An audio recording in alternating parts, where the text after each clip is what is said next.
윤석열 대통령 체포영장 집행을 현장에서 막았던 대통령 경호관은 당시엔 조직 논리에 따라 막아야 한다는 분위기가 컸지만 곧 동요가 됐던 것 같다고 경호처 분위기를 전했습니다. MBC 취재진과 만난 자리에서 2, 3주씩 상황이 길어지고 당직하고 쉴 때도 마땅치 않다며 특히 명분이 약해지다 보니 지쳐가는 상황이라고 설명했습니다. 법적으로 공무집행방해가 되는 걸 경호처 직원들도 다 알고 있다면서도 다만 충성조직이다 보니 명령을 거역하기 어렵고 반발할 수 있는 분위기가 아니라고 전했습니다. 대통령 2차 체포영장 집행이 시작되면 스크럼 정도 짜고 그 이상은 하지 말자는 얘기가 나온다며 전 직원 보이콧이나 연가를 내고 참여 안 하는 방안도 거론된다고 했습니다. 경찰 수사에 협조하고 있는 박종준 전 경호처장과 이진아 경비안전본부장은 무력 충돌을 막으려고 하는 온건파라며 박 전 처장이 사직한 뒤에는 다들 더 이제 큰일 났다며 동요가 커졌다고 했습니다. 김성훈 경호차장과 이광우 경호본부장은 극우들이 생각하는 걸 똑같이 생각하고 진심으로 믿고 있어서 강경하게 나온다면서 김 차장이 체포되기를 경호처 내부에서 다 원하고 있다며 김성훈 차장 체포영장을 경호처 직원들이 막지 않을 것이라고 했습니다. 대신 김 차장은 대통령 옆에 엄청 꽁꽁 숨을 것이라고 전망했습니다. 이 경호관은 경호처의 지휘권은 최상목 대통령 권한대행에게 있는데 방관하고 있어 충돌이 생기는 것이라고 지적하기도 했습니다. 아무 일도 안 하는 건 중립이 아니라며 빨리 중재해서 유혈 사태를 막아달라고 호소했습니다. MBC 뉴스 고병찬입니다. 공조수사본부의 체포영장 집행을 방해하면 형사처벌을 피할 수 없습니다. 상대방을 때리지 않고 소극적인 몸싸움만 해도 공무집행 방해 혐의가 적용됩니다. 누구든 마찬가지입니다. 국회의원들이 다수로 가서 스크럼을 짜고 막는다. 공무집행 방해에 해당합니까? 저희들의 영장 집행 업무를 방해할 시 공무집행 방해에 마찬가지로 적용됩니다. 경호처가 집단으로 막으면 특수공무집행 방해죄가 적용돼 처벌이 더 무거워집니다.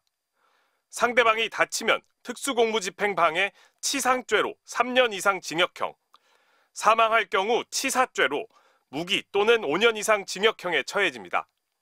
총기를 꺼내면 상황은 더 심각해집니다. 경찰과 공수처를 향해 발포해 사망할 경우 살인죄, 사망하지 않아도 살인 미수죄로 처벌될 수 있습니다.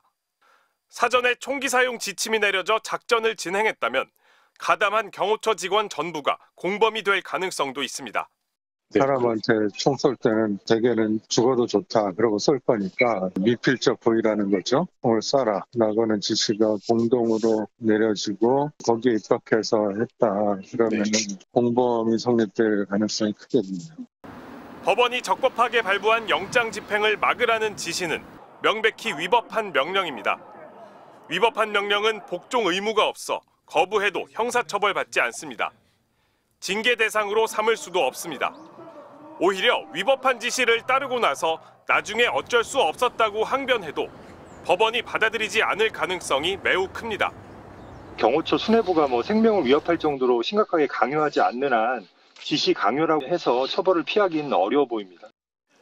이번에 나온 최상병 사건 박정훈 대령 무죄 판결처럼 위법한 명령은 따르지 않아도 처벌받지 않는다는 게 법원이 오랫동안 여러 판결을 통해 확립한 확고한 법리입니다. MBC 뉴스 윤상문입니다. 경찰의 3차 출석 요구에 응한 박종준 전 경호처장은 대통령 권한대행인 최상목 경제부총리를 언급했습니다. 윤석열 대통령 체포영장 집행 과정에서 물리적 충돌이 일어나면 안 된다는 생각에 중재를 요청했다는 겁니다. 그동안 최상목 대행에게 여러 차례 전화를 드려서 정부기관 간의 중재를 건의드렸고 중재 요청에는 답이 없던 최상목 부총리가 입장문을 냈습니다. 윤 대통령 체포영장 집행과 관련해 현행 법률 체계 안에서는 공수처와 경호처 사이 갈등의 출구를 뚫기 어렵다고 평가했습니다. 그러면서 해법은 특검법이라고 했습니다. 여야가 합의해 위헌적인 요소가 없는 특검법을 마련해 주시기 바란다며 공수처와 경호처가 극한 대립을 하는 작금의 상황이 자연스럽게 해소될 것으로 생각한다고 주장했습니다. 그동안 최 부총리는 체포영장 집행에 질서 있는 법 집행이 필요하다며 뒷짐만 졌습니다. 어떤 경우에도 시민들의 부상이나 정부기관 간 물리적 충돌 등 불상사가 절대 없도록 만전을 기해 주시기 바랍니다. 여당인 국민의힘이 내란 특검법을 당론으로 부결시킨 상황에서 여야 합의를 주문하며 국회로 공을 돌린 겁니다. 또 특검법 통과 때까지 사실상 체포영장 집행을 막겠다는 뜻으로도 보입니다. 야권은 일제히 최고난대행이 시간을 끌며 책임을 회피하고 있다고 비판했습니다.